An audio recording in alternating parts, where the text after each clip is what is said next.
the SS Brigade that joined the Soviet Union. It might seem a strange thing that an SS Brigade should turn to fight the German Reich, but in hindsight it is almost the logical thing to do, if one were put in the SS Brigade's commander's shoes, that is. Let me tell you the tale of the first Russian National SS Brigade, Druzhina. In June of 1942, Unternehmen Zeppelin, or the Zeppelin Organization, was a top-secret German plan to recruit Soviet prisoners of war for espionage and sabotage operations behind the Russian front lines. One of its actions was to assemble the first Russian National SS detachment with Soviet prisoners of war from concentration camps.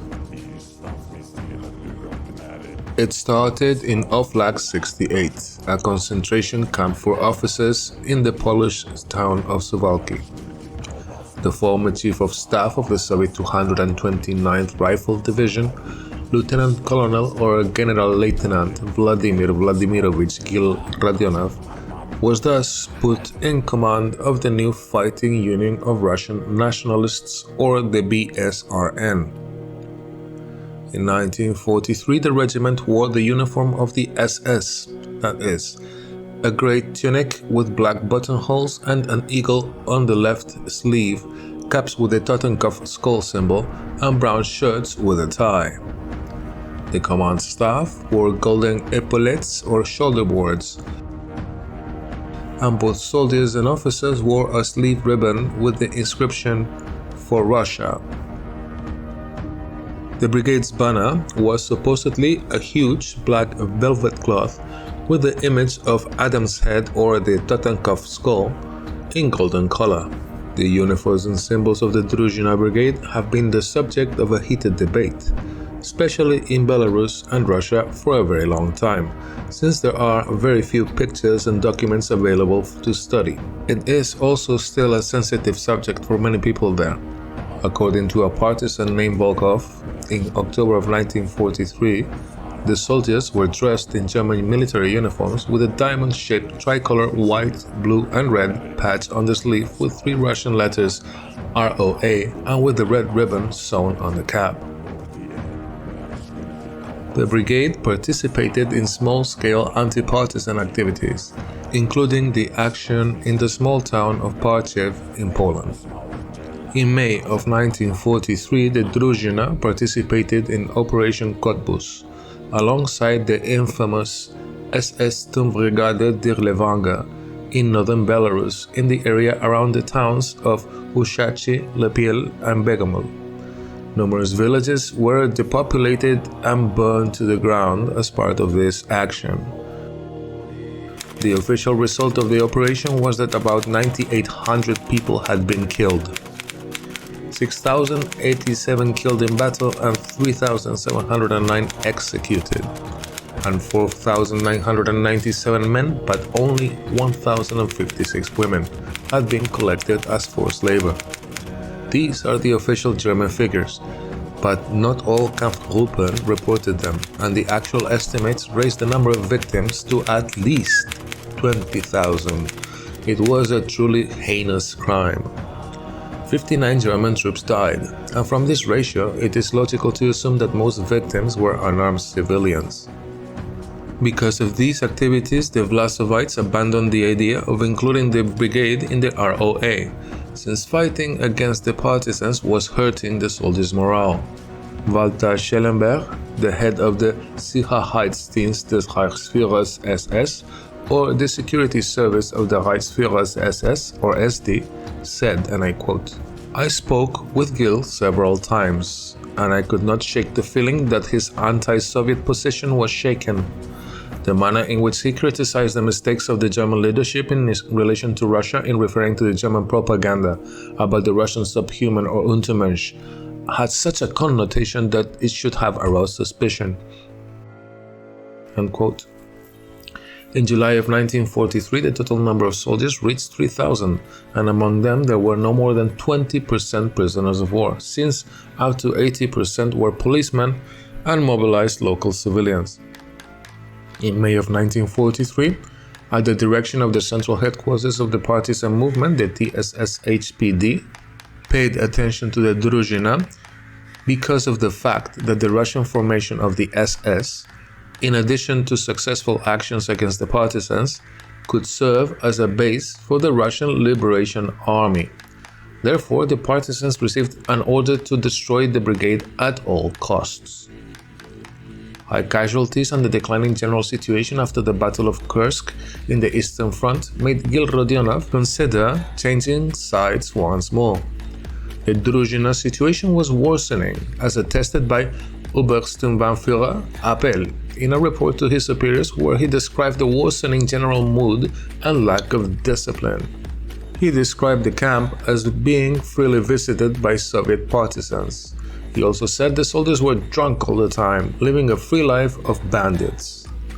In the summer of 1943, partisans established contact with Gil Rodionov and promised him an amnesty after the war. Gil believed these promises and agreed to cooperate.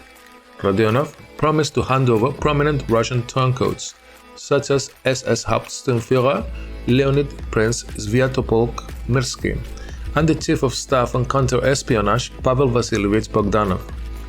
Bogdanov had been a Major General or General Mayor of the Red Army, commander of the 48th Rifle Division. At the beginning of Operation Barbarossa, this division was assigned a post in the Latvian border under the command of the 10th Rifle Corps of the 8th Army in the Northwestern Front.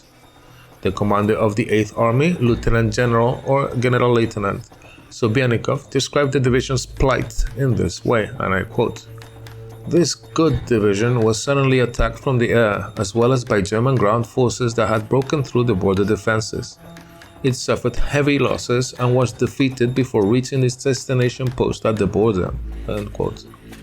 The division was completely annihilated in the opening stages of the Battle of Raseiniai. Its commander, Pavel Vasilievich Bogdanov, surrendered and collaborated with the Germans. In April of 1943, Bogdanov headed the regiment's counterintelligence. In May, he personally shot a major and a lieutenant for attempting to go to the partisan side. He was arrested on Gil Rodionov's personal orders and sentenced to death by the Military Collegium of the Supreme Court of the Soviet Union and shot on the 24th of April of 1950. The 17th of August, units of the brigade destroyed the German communications headquarters and eliminated their unreliable officers, namely Captain Moskalev, Senior Lieutenant Porfirov, and others. Major General Bogdanov and the emigrants were handed over to the partisans and were taken by plane to Moscow. The brigade then attacked German units in Dokshitsi and the Krylevshchina Junction railway station. All attacks were repulsed by the Germans. After the battle, up to 2,200 Druzhiniki joined the partisans, forming the 1st Anti-Fascist Partisan Brigade. For this defection, Gil Rodionov was awarded the Order of the Red Star and reinstated in the Red Army with the rank of colonel or polkovnik. In his memoirs, Walter Schellenberg says that, quote, "Gil was personally received by Stalin and awarded the order," end quote, and also that this defection was a very heavy prestige blow for the Sicherheitsdienst or SD. The soldiers distinguished themselves by their bravery and carried out successful operations against the Germans, including a victory over the very infamous Dirlewanger Brigade. By the spring of 1944, 16 partisan brigades with more than 17,000 people were operating in the Polotsk-Lipiel partisan zone. The German Operation Frühlingsfest, or Spring Festival, in the months of April and May of 1944 against the partisans, ended with the liquidation of the partisan forces in the so-called Partisan Republic of Ujar. By May the 1st, the partisans were surrounded on a patch measuring only 5 by 5 square kilometers in the Materin forest northwest of the city of Ushachi. There were around 7,000 casualties, 7,000 prisoners and 11,000 forced laborers that were abducted. Vladimir Gil Rodionov was mortally wounded in battle and died in this operation in April of 1944 near the Nakol farm in the Zhyavki train station. The location of his grave was unknown until the year of 1991. Subsequently, his remains were reburied in a mass grave near the town of Ushachi. Vladimir Gil Rodionov's descendants were present at the reburial: his daughter, Galina Vladimirovna Shchervina, and his son, Vadim Vladimirovich Gil.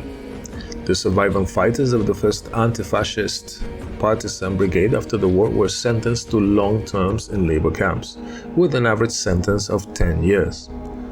All the higher ranks were shot after the war. And so we reached the end of the episode. If you liked it, please share, like and subscribe because it does a lot for the channel. If you didn't like it, well, thanks a lot for watching this far. As always, thank you all so much for watching.